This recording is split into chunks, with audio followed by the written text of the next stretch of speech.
Welcome, welcome, welcome. What up, what up, what up? I am Ugly Money Nietzsche. Welcome to yet another episode of the Ugly Money Podcast. And my special guest of the evening, Brooklyn, New York's finest. Yeah, we got some talk for the talks today. Ladies and gentlemen, boys and girls, show your love one time for Nathaniel the Great. You, what's the word? What's the word? What's up, my brother? What's up, my brother? I'm chilling, man. First and foremost, thank you for having me. Hey, man, we appreciate you coming, brother. We appreciate you coming. I know you got a vigorous, busy schedule, so making time out for us is a blessing, my brother. Salute. So, first question I got of the night, man. Who was Nathaniel the Great? Who was Nathaniel the Great before Nathaniel the Great was Nathaniel the Great? Man, before I became great. Exactly, right? And stamped it. Like, I've always been a nerd, a tech guy. Okay. You know what I'm saying? Always been able to break things apart, put them back together. Okay. Always been a people's person. Always been what they would call a ladies' man. Just able to communicate a certain way with females. And after a while, I said, let me put all that into music. You know what I'm saying? Let me put the tech into my craft. Learn how to merge the technology with the music. But before I became Nathaniel the Great, I was just Nathaniel the Terrible. The Terrible. Yeah. The kid from Brooklyn. Yes, sir. Talk to me about growing up in New York City. And I know you spend a lot of time here in Atlanta. I know it's like night and day. Yeah. I mean, interestingly enough, Atlanta's starting to take on a New York-esque type of vibe. Really? Because of the pace is picking up down here. Yeah, true indeed. The pace. But growing up in New York, like, everybody get fly in Brooklyn. Everybody's competing. Everybody got a hustle, a side hustle, a third hustle. So if you ain't getting no money, if you don't learn how to get money young, you look crazy. I was 12 years old. I was like 8 years old babysitting 10-year-olds. Like, that's just that's how much I was in the street way ahead of my time. Okay. You know what I'm saying? Just finding ways to get money, finding ways to get to it. Jay-Z is from the neighborhood near me, from Marcy. I'm from Fort Greene. Yeah, exactly. We right up the block from each other. So that inspiration to watch somebody like that go, we always in my hood was like, yo, we all could make it. You know, the thing about walking around in New York, I feel so small. It's just like, it's just buildings and buildings. Yeah.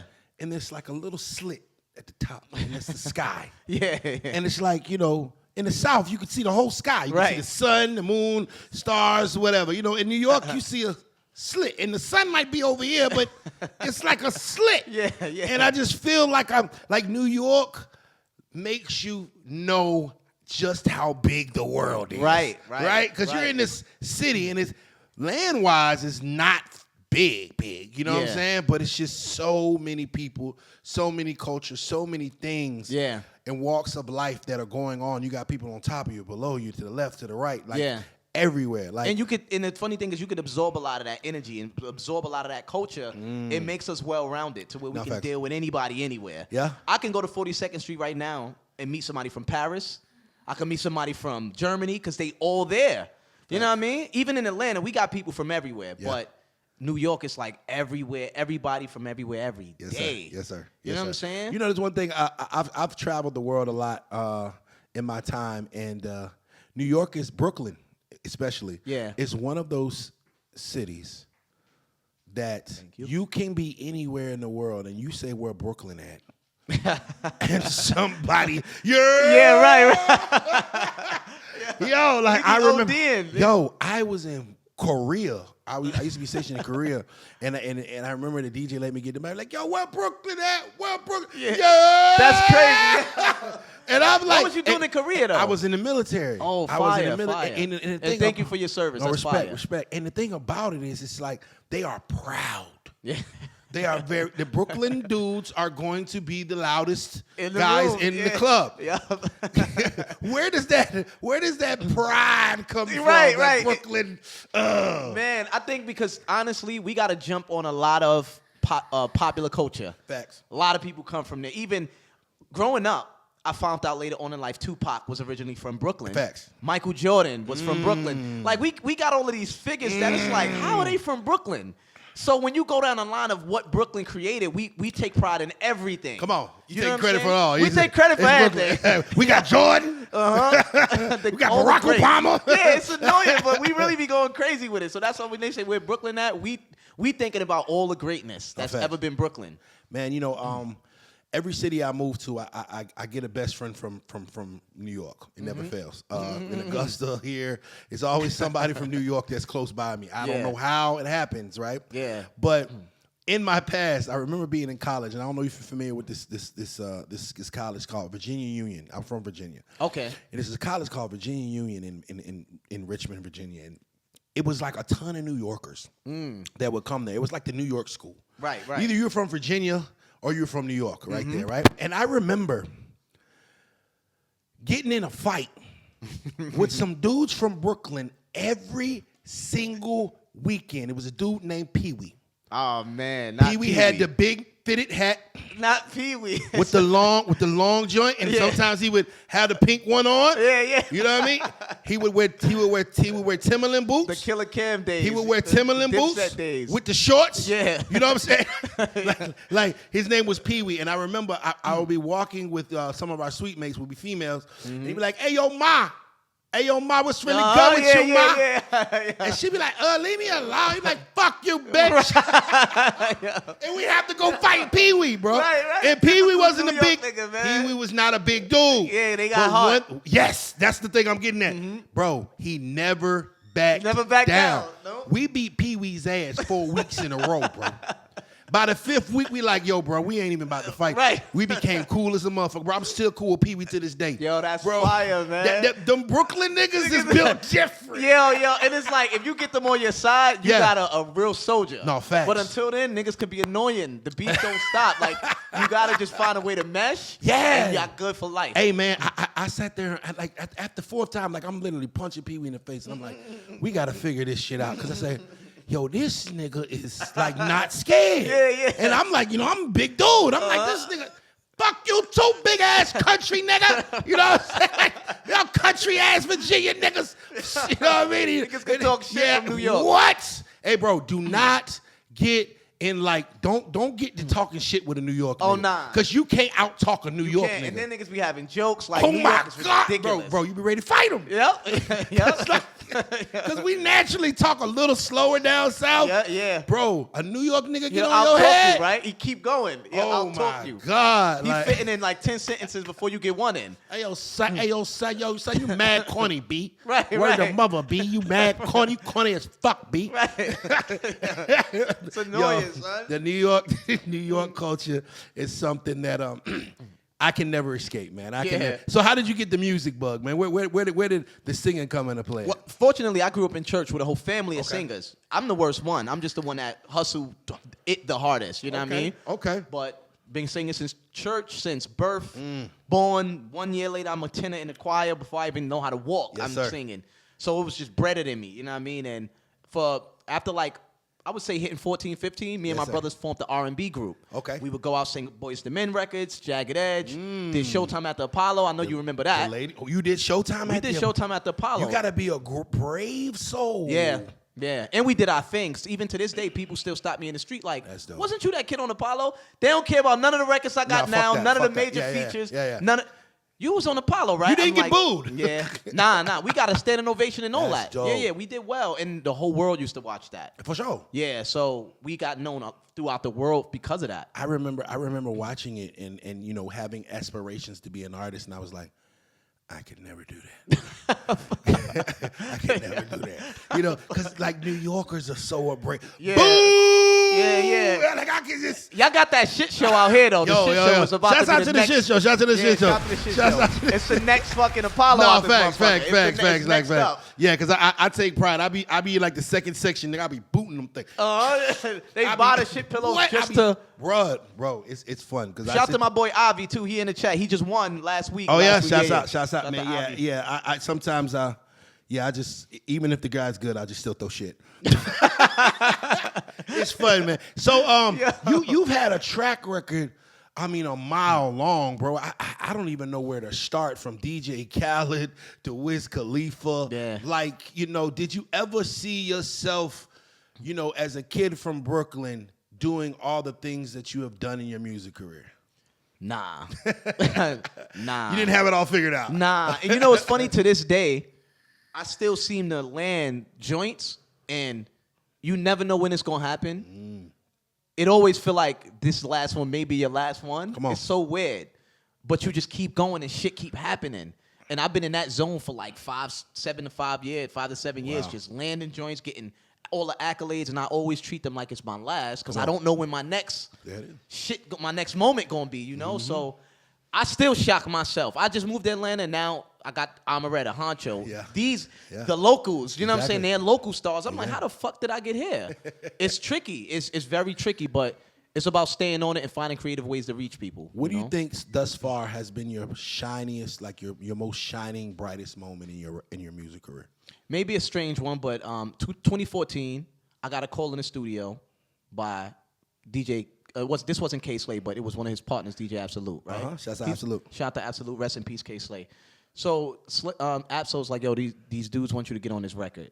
And just get in there, do your thing. So I get in there, it's a bunch of dudes kind of like this, just people sitting around the room. I ain't recognize nobody. Okay. They threw me in the booth. They like, yo, lay a hook to this. I hear 2 verses. I just come up with a hook. Boom. Come out the studio. They say, yo, they gonna keep it. Absol hit me like, yo, you know who that was in the studio? It was WuTang.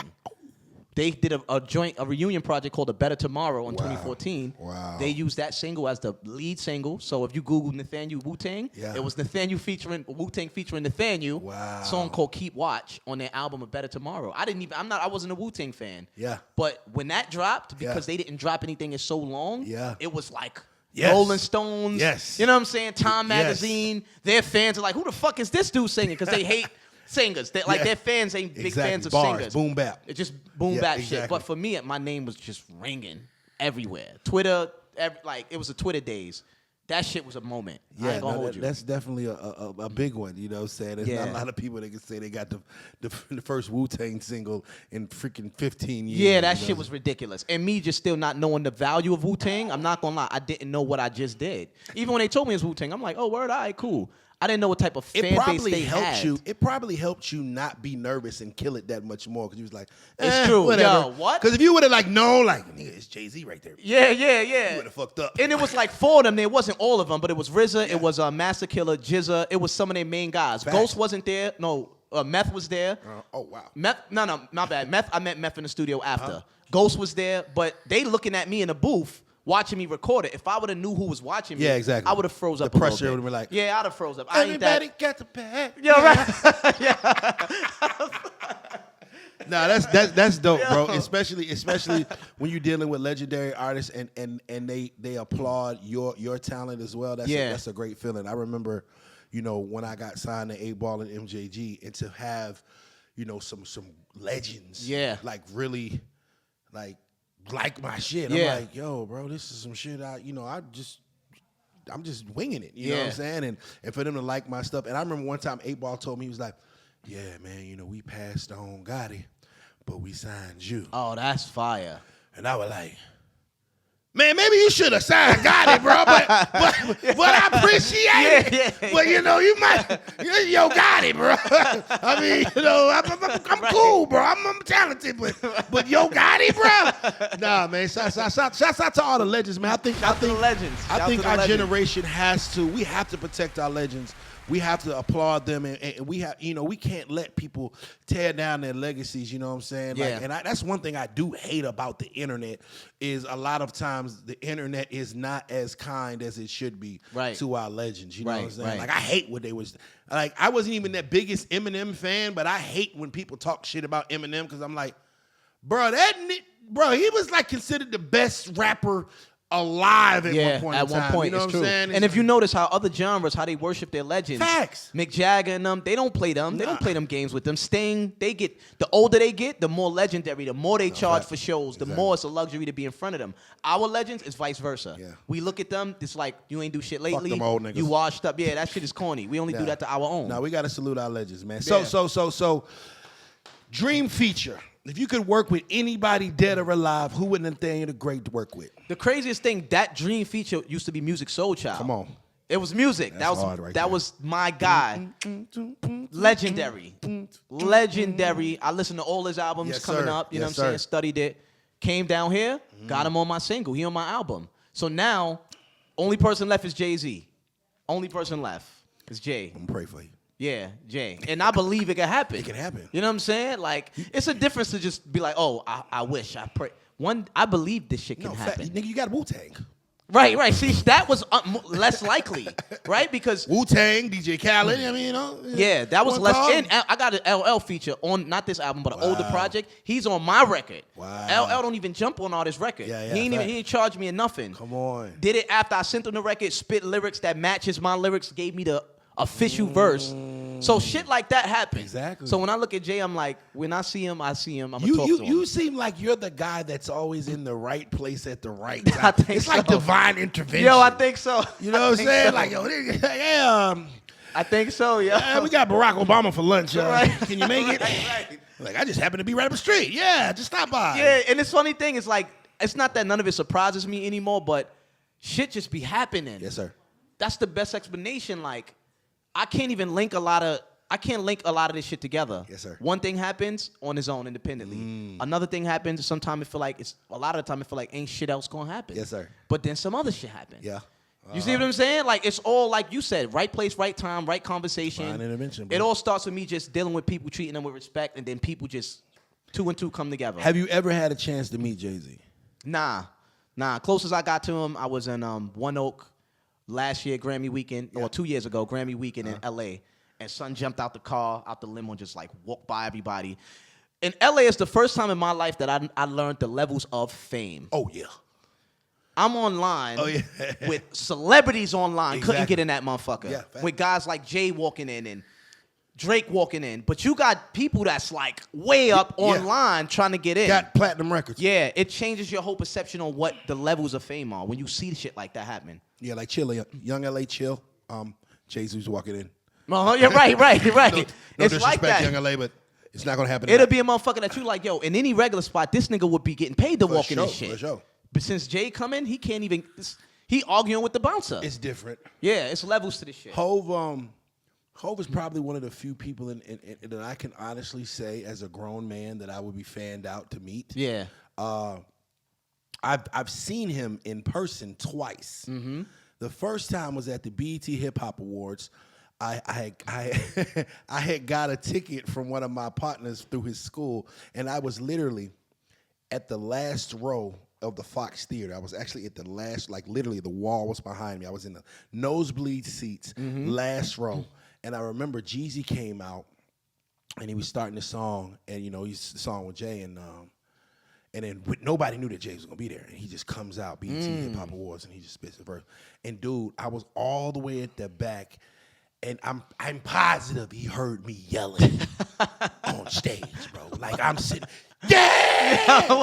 I mean, it was magical. Like like nigga, that's Hov. He'll do a pop-up performance. He always do that throughout his career when niggas don't know he gonna show up. Nigga, that's Hov. Change the whole energy in the room when he show up. Man, listen, bro. He did that at a Summer Jam one time. He did that at Brooklyn, this Brooklyn Museum concert we had in Brooklyn one time. He just shows up. Yeah, my favorite rapper of all time. Yo, he will show up on you. And so the only concert, because I've been in the hip hop industry, music industry for a long time. The only concert that I've ever went to as a fan and paid the ticket price was Jay-Z's 444 tour. Oh wow. So man, I'm in there. You know, he's doing encore. He's doing, you know, I'm literally like a kid again. I'm back in like middle school, high school. I'm throwing up the rock. You know, I'm singing all the words. And then like he walks out into the crowd when the shit's done, and he's like, "Here to Scott from me." Mm-hmm. And bro, you should have saw me pushing them hoes out the way. I'm like, move! I don't know what I was gonna do when I got there. I do not know. But hey, bro, I'm gonna be real. I'm a fan. Hov, bro, you should have saw me moving bitches out the way. Like, Mo, I was swimming. Get out the way. I'm just trying to like this nigga's like, Jesus, nigga, I just want to touch your garment and heel. Nigga, I touch Hov's shirt, nigga. I didn't get to him.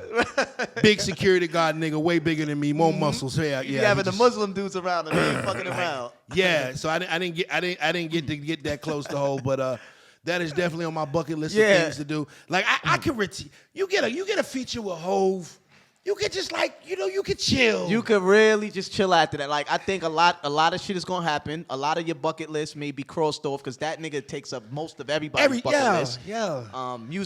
As far as musical accomplishments, that nigga is the accomplishment. Yeah, that's like the gold. That's like the gold. That's like the black card. Like nigga. It's over after that. Everybody, you could get in any club you want after that. You got a song work with anybody. It's over after that. It's definitely different. I remember AG used to throw Jay-Z parties down here. He was the only guy that Hov would do a club for. Okay. Right? He was the only guy that had access. And I remember I'm giving him this big Hov fan, right? It's like 10 years ago. And I'm like, yo, we getting the VIP next to Hov. Go on the website. I'm gonna be with the VIP, man. You know what I'm saying? I'm thinking like, yo, I got $2,000. I'm about to be in this bitch with Hov. Nigga, that shit said $10,000. Jesus Christ. 10 years ago. Oh my God. $10,000. That shit came with 2 bottles and 3 people. That's ridiculous. I said, man, what? Yo. I said, damn. 2 bottles, 3 people, $10,000. And guess what it said? Sold out. Oh my God. Disrespectful. I couldn't buy it. I couldn't afford it. Right. But even if I had it like that, I still couldn't even buy this shit because all the other rich niggas, that's what. Yeah, man. So disrespectful. Whoever got that AG party, got that whole section, man. Fuck y'all. Just to be in there with the boy, man, it costs listen, that much. Man, listen. New York's hip hop history is just it's just something it's magical, bro. It's just magical. So when you got all of these guys rapping around you, how do you become the singing nigga? You know what it is? The trick was getting on the hooks, doing hooks for niggas. I come from the time where all the rappers needed hooks and they had singers on hooks. Yeah. Now the rappers singing their own shit. They ain't singing the whole song. Fuck just the hook. But it was the point where I was the hip hop, I was the R&B in them hip hop R&B records. Rest in peace, my guy K Slay. He used to call me to the studio and he'd be like, yo, Nate, I need you to make a hook for this, make a hook for this. And every time I did a hook. It's the Fly Nate days. That's the Fly Nate, yo, son. I know. How do you even know about that? Come on, That's crazy, yo. Hey, man, I know Scott Morris, bro. Fuck, yo, that's Fly crazy. Nate. It was the Fly Nate days. That was it, because Slay used to be like, yo, Fly Nate. He called me that. Everybody called me that. But I would be in the studio jumping on joints for him, and it would always be rappers like Mano, Fred the Godson, rest in peace. He put me on the joint with Khaled. So I was on hooks. Hot 97, you would hear 4 or 5 records with me on the hook. Word, Davies, fucking Mano. It was Fly Nate City. So everybody in New York like, yo, get Fly Nate on your hook. That's dope, bro. Whoever the fuck I don't care what singer you know, Fly Nate is the hook man. And then slowly niggas started jumping on my records. That's how I started getting the features for myself. You like, nigga, I'm not about to sing on your shit. Yeah, it slowed down after a while. I'm like, damn, nigga, like I'm on 30 songs right now. Yeah. And at a certain point, you realize like I'm not really making bread. I'm just singing everywhere. Yeah. Niggas ain't paying me to get on the hook. He was like the Nate Dogg of New York. I was, son. I was. Like, I could imagine how Nate Dogg felt. Like, everybody know his shit, but he probably wasn't caking up. Yeah, no, you got to kind of start to create your own shit to really get to the money. Yeah. The hook man don't eat like that, to be honest. For real. The hook man just don't eat. That sounds like a pride. No, that's their documentary. I would say like the fucking underground rappers, you can make your change off of that. Yeah. You know what I'm saying? A little bit but of it change, ain't nothing but like, ain't nothing crazy. Yeah, The Hook Man. That's a dope documentary. Yeah, The Hook Man. Nathaniel the Great, The Hook Man. That shit's good. That shit's best. That shit gonna go. That shit going on Netflix. That shit gonna go. Hey man, so like you're doing music, you're having a successful music career, and you're having longevity. Appreciate it. You get to the point where you create an app. Yeah. So you never lose the love of tech as well. Yeah. So talk to me about like this app and this whole technology field that you're in. Yeah, well, when I was I did a deal with RZA. He had a label under Warner. After you remember who he was, right? After we sat down and talked, he introduced himself. Yeah. And then he signed me, right? So I said, fuck it, let me run with them. This dude is plugged into everything. Rocked with them for like a year. We decided to part ways because he got caught into his movie shit. I'm like, yo, I just want to do it this way. We agreed. He was a gentleman, let me off the label. But I was kind of depressed a bit because for me to get a record deal, something that you strive for as an artist, and for it to not go my way, like I ain't blow up. I'm like, what the fuck am I doing this shit for? I understand. So I just finished college. I've been there. You know what I'm saying? You definitely understand. You've been around for a minute. You know how I could go. Finished college. Yeah. I quit music for a year, 2 years. People will come up to me like, yo, Hook Man. And I'm like, yo, I don't do that no more. It's like, yo, I don't do that no more. I'm literally in the street. Niggas will come up to me like, yo, seeing some of my work on MTV, the video, or just, I remember I was at the Hero store, spot called Laurel's in Brooklyn. Nigga come up to me, son, I just saw your video on MTV. The one with you, French Montana, Absolute. Yo, what's good? You doing the music shit? Nah, son, I don't do that no more. I was done. That's crazy. While my shit was still in rotation, I was done. But in that time, I finished college.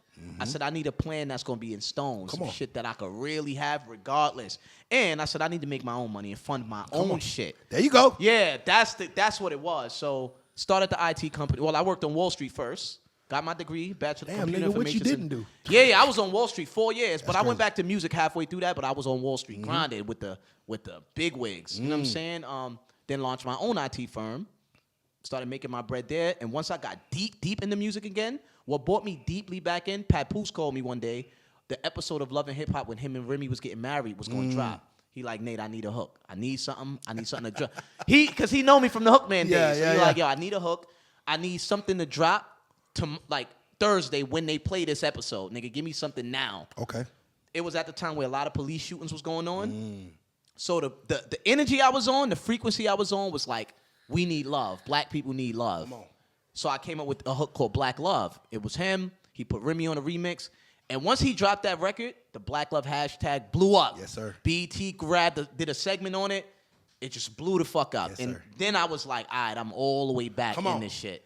Because then I realized the music could really create a wave of some shit that matters. Bigger than you. Way bigger than me. That shit it made me realize, like, yo, it's bigger than me. Like, it ain't about me just dropping hooks about bagging bitches. And if I could start putting music out like this, that do something for us, means something. I could never leave this shit alone. Yes, sir. And that's why I'm here now. But long story short, to answer your question, I'm like, how the fuck do I merge the music with the tech? Come on. You know what I'm saying? How do I take this nerd shit and this sexy shit and blend this shit Come together? Yeah. And started working with a tech team that I fuck with. Did the deal with Apple. And Google for the Android side.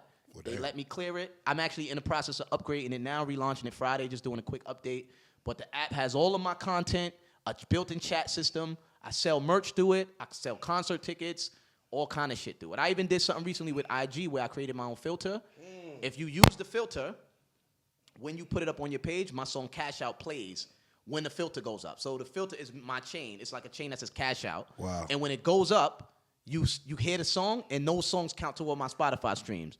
So we just fucking connecting all this shit so that it makes sense. Nigga, man. Yeah, nigga, like, you know the nerds really get. And you can do that for another artist as well. Oh yeah, of course, yeah. Because that's the thing.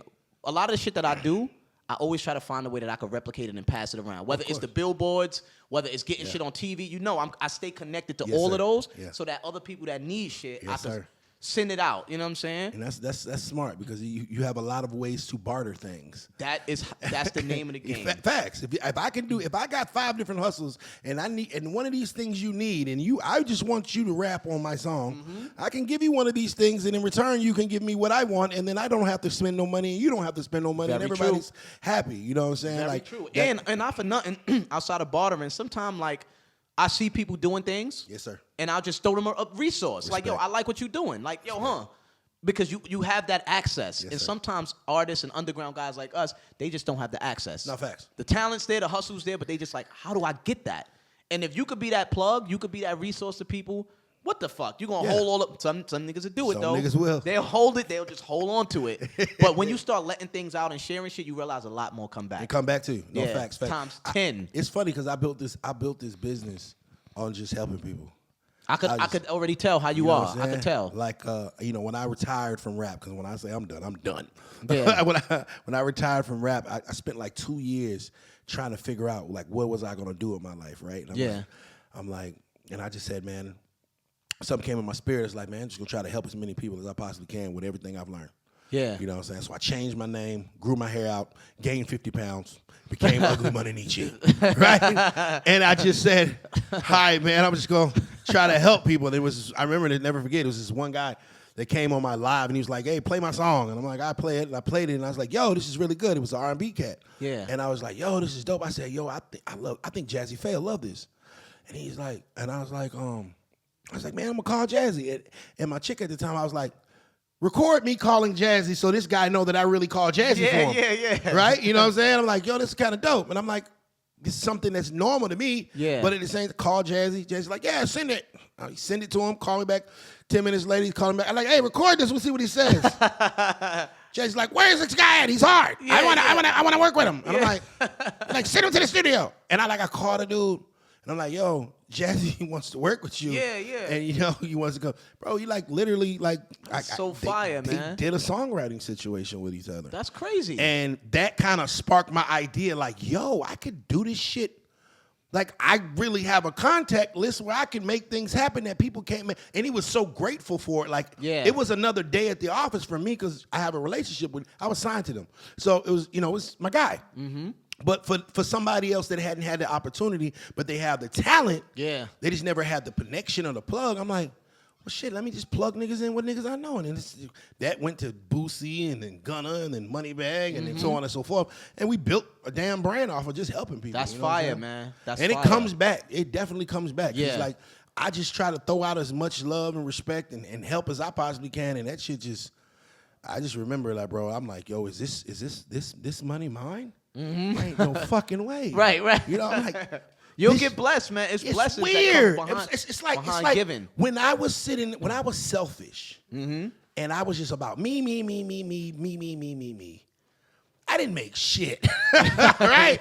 10, 15 years. Yeah. The moment that I switched my thought process and be like, hey, man, I'm about to be as much help as I possibly can for this guy, given I'm not going to let him play me like a sucker, but I'm going to try to help as much as I can. If I got a plug that you need or you know what I'm saying, let me be the plug to the socket, whatever. It came back tenfold, and I'm like, I can't believe this shit's all mine. Yeah. And it's just you wake up and your phone ring is like, hey, I need help. Mm-hmm. Here you go. And it's a beautiful thing, bro. And I kind of see that same, that same kind of spirit with you. Because I remember when you hit me with the Street Babies billboard, you're like, hey, man, throw your shit on the billboard. I'm like, what? Yeah. Like, what? You serious? Yeah. Matter of fact, it's in the sky right now. Send me. I'm like, yeah. No, nigga, this shit's really in the sky. We roll past. Oh, shit. And I'm like, wait a minute. Hold on. This is a New York nigga. How the fuck has he got me a billboard in Atlanta? What the hell does he know? Yeah. Nah. But I see what you was doing. I mean, you threw me a dope-ass look. And I've been admired just how you moving with artists, how you giving people opportunity. You deserve shit like that. You know what I'm saying? Let's talk about this single, man. Everybody got the bag now. I like that record, man. Thank you, sir. What's the process of coming up with that? It's so weird because when I first did it, I was just talking money shit, right? It was pre-pandemic. Then the pandemic hit and I realized, nah, we can't do this. We can't talk about this. And strangely enough, throughout the pandemic, the feeling of the record for me changed to cashing out on your dreams, starting coming from nothing.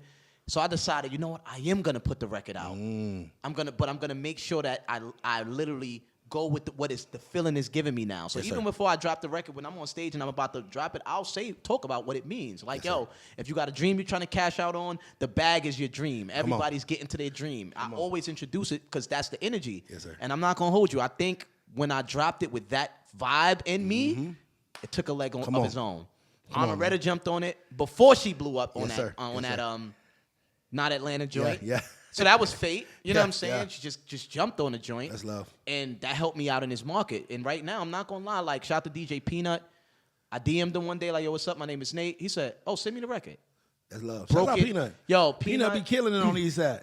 That dude, he really, soon as I got down here, got the record, he's like, yo, listen to the radio. No, he said, I need you to call in on a Tuesday. This Tuesday, I did the quick interview with Greg Street. I ain't no Peanut from a hole in the wall. That's crazy. He got Greg to break the record. I'm driving home. Every other day I'm driving around. I'm hearing it at 5 in the afternoon, prime time. You know what I'm saying? He invite me down to a Gunna party, free YSL. Yeah. Gunna release at that release when he dropped his album. I just ended up in a mix. Or for DM, just, yo, what's up? My name is Nathaniel. That's how Atlanta is, though. Atlanta, you'll see, this city, it breathes. It's a working city. Yeah. If you want to work, you want to move around, it's definitely the place for you. Yeah. I remember, shouts out to Scott. I remember Scott telling Scott, yo, nigga, you might as well just move. Yeah. He's like, I don't know. I'm like, nigga, you're going to thrive here. Yeah. Because if you got to hustle, you do good business, you're a man of your word, and you got to hustle, oh, my gosh, Atlanta is it's where it's at. As far as, because it's everybody here is hustling. That's right. You know what I'm saying? That's one thing I do love about the city. I can definitely say that. And it's you might blow up tomorrow. Mm-hmm. So why not work with you? Yeah. Because somebody blow up out this motherfucker every week, or somebody get a deal every week. You know what I'm saying? So Yo, it makes sense for people to collaborate and work. You know what I'm saying? It's kind of like that kind of city, man. So shouts out to the A, man. Shouts out to the A. Shout out to the A. I do feel like that. I feel like the next big stars is always here at some point. We breaking 80% of the records in the world. Yeah, I see that. I agree with that shit 100%. I call back at home sometimes and be like, yo, you heard of this person? You heard of Honcho? You heard of Glorilla? Niggas would be like, yeah. Hell yeah. I heard of that person. Because it's one place that everybody gonna meet to hear these records, and that's social media. Man, let me tell you something about Atlanta.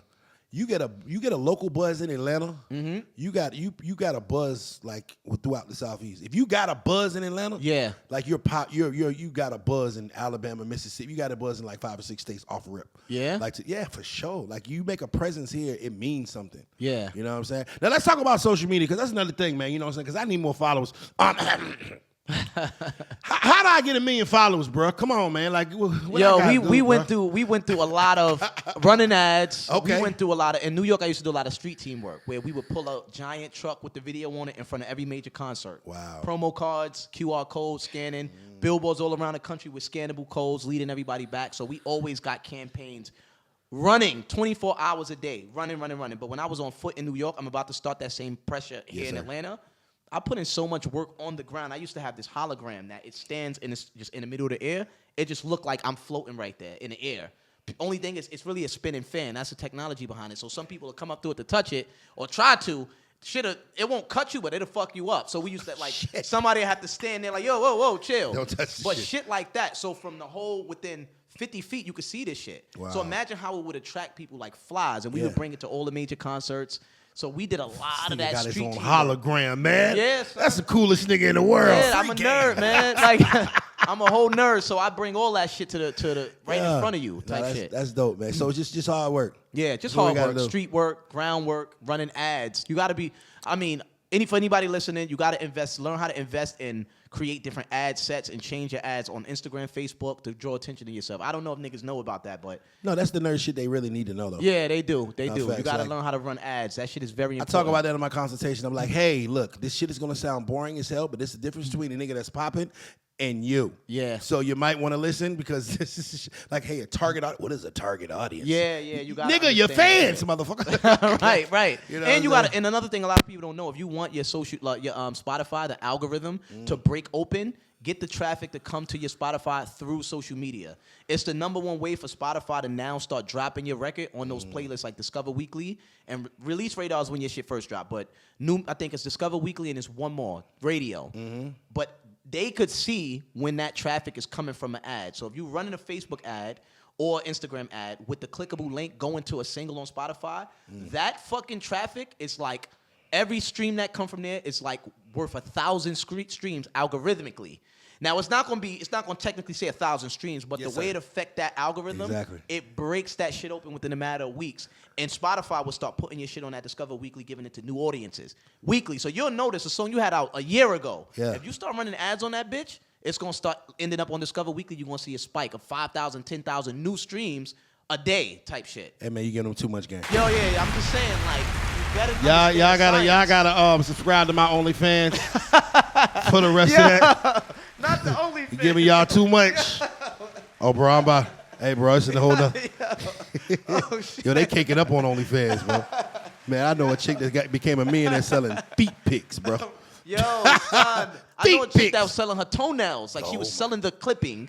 And she a millionaire. She driving a fucking a Lambo in L.A. right now for toenails. Niggas I'm like, is tricks, bro. Niggas is shit ridiculous. Yo, I got my whole girl, she literally told me, she was like, I make $50,000 a month and I just sell feet pics. And I'm like, are you serious? And like, she showed me the receipts. Yeah, I'm that like, shit is for real. I'm mad. See, I'm a like, geek. I'm in the wrong business, right, bro. Right. I'm a geek, so I'm mad that I didn't come up with OnlyFans. No, facts. That's how right? I see it. Like, how did I think of this shit? Yeah, like, how? Charge for the content. Like, it's ridiculous. Yeah, it makes total sense now. It let everybody be like one of those. You know how when you look at porn sites, at least a few years ago, you could click on like the live girl that's there. For sure. Now any chick can be that. Exactly. That's all OnlyFans is. Like you could be a live porn girl right now. Yeah, she works at Walmart in the electronics section. She got an OnlyFans. You know, you just pay $5 and you get to see her butt all naked. Like, right, hey, spread Weagle. Right. No. I think you know, I hate to say it. I think it's going to become like a more way of life. Like I don't think it's going anywhere. Yeah. Like I think like in the next like 5 to 10 years, like that's going to be like an Instagram page. Like you want to see my regular content or you want to see my It's true. Like people are going to have their sex lives taped on OnlyFans. Yeah. Even like the idea of sex tapes or like leaked photo, leaked video. You see a lot of celebrities just be leaking shit. I remember back in the day when it was like Pamela Anderson and Tommy Lee sex tape. The world was like, what the fuck, a sex tape? Exactly. And then it was the Ray J joint. Then it was a few others. Now it's like, oh, she got a sex tape? All right. Yeah. So that whole concept of sexuality being publicized and being used as, it's like we just all see everything now. No, and fact. it don't blow people up no more. No. Right? Kim Kardashian built $1 billion industry off of sex tape. It's a fact. Because I was sitting there talking about it. I was like, yo, what is her talent? Right, what does she do exactly? Like the She fuck fucked do? Ray J, put the shit out, and became the first Instagram model in the world. Like all Instagram models are Kim Kardashian children. It's true. And they clones of that. She made $1 billion. Like they're billionaires. Yeah. Whole family went up after that. Off a sex tape. That's capitalizing. That's capitalizing. Like and I may not be the biggest Kim Kardashian fan, but I'm a fan of hustlers. And yeah, you gotta salute that. She did it, man. But you know, you a hustler too, my guy. Salute. And I definitely rock with you, man. I know you don't need no luck because I think you got this. I think you got this covered. What is next for Nate? Man. So we gonna roll out this record with Honcho now. Come on. You know what I'm saying this Run It Up joint. The album's out now. Album release party this Saturday. If you free, pull up. Let's go. We definitely going on tour in July. You know what I'm saying? You got to go out and touch different markets. Have to. Rolling Loud Weekend. We got something there with DJ Drewski. Going with my guy Scott. You know what I'm saying? Shout Just out running Scott, it up. man. Shout out to Scott Morris. Always putting plays together. For sure. Always putting plays together. And I'm just enjoying this shit, man. Come on, man. This shit a little unpredictable, Yes, but sir. I'm just enjoying this shit, man. Getting more to the TV side. You know Okay. what I'm saying? Getting the audio for TV. The single that I'm doing, Run It Up, before I got Honcho on it, Lizzo used it for her new show. The song Run It Up. So it's a scene. The chicks is like in the fucking studio. Somebody texted me. They like, yo, Nate, your song is on fucking Lizzo's show. And I'm like, it is? I did pitch it, but the person that pitched it didn't confirm that the shit went through. She like, Nate, yeah, I think they won it. And then 2 weeks later, Nate, is this your song? So I pull it up. I'm like, oh, shit. It's on Amazon Prime. Then we did the paperwork, so everything is cool. But I'm like, yeah, because I had to circle back to that. But I'm trying to dive more into that. You know what I'm saying? Getting into the TV side of it. I did something with Facebook, a commercial with them niggas recently. Out here, anything is possible. You get here and you just be doing shit. I'm trying to tell shit you. that I ain't even imagine that I would do. All you gotta do is come outside. Yo, let me just say this. Every time I come outside in Atlanta, I meet so many people that I wouldn't have met online. Exactly. And that person, like, you go to one spot in Atlanta, you get invited to another spot, then another spot. Every time I go outside, it opens up a branch to, like, mad other shit. And that's why I feel like here you got to come outside. Yeah, it is, man. 4 or 5 times a week if you can. Come outside. Hey, man, I know the whole world is following you, but please let these folks know before we get out of here where they can find the thing. Absolutely. If you got IG, which you should, Nathaniel Online. If you got Twitter, Nathaniel the Great. And if you have an iPhone or Android, just search Nathaniel in the App Store, and you're going to see my app. Friday, though. I'm relaunching it Friday. If you got Google, you could get the old version. It's available now on the Android. But search Nathaniel in the App Store, website Nathaniel Online, or just Google Nathaniel the Great, and mad shit gonna come up. Whole lot of Fly Nate shit, man. Facts. You can follow me at Ugly Money Nietzsche. That's Ugly Money Niche. Remember, the bigger the dream, the bigger the risk, the bigger the payoff. This has been the Ugly Money Podcast with Nathaniel the Great.